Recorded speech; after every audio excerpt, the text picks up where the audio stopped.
Aduh, gila guys. Ini pemain kosen luar biasa nih. Ilmu tingkat dewa nih. Pohon mangga di bawah aja. Aduh, bang, kacau bang. Penting ada mangganya bang, buat saya bang. Besok bawa pohon kelapa bang. Sebuah video beredar di media sosial memperlihatkan seorang driver ojek online yang membawa pohon besar di atas jok sepeda motornya. Diunggah akun @terangmedia pada Rabu, tanggal 15 September tahun 2022, diperlihatkan dalam video suasana jalan raya yang cukup ramai. Di antara sepeda motor yang sedang melintas terlihat seorang driver ojol yang diduga sedang mengantar pesanan pelanggannya. Uniknya ia mengantar sebuah pohon besar yang diangkut di belakangnya.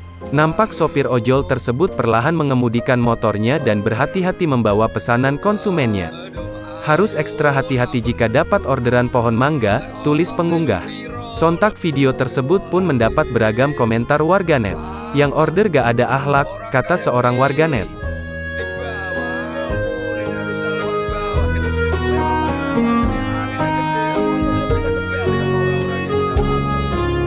Terima kasih sudah nonton. Jangan lupa like, subscribe, dan share ya.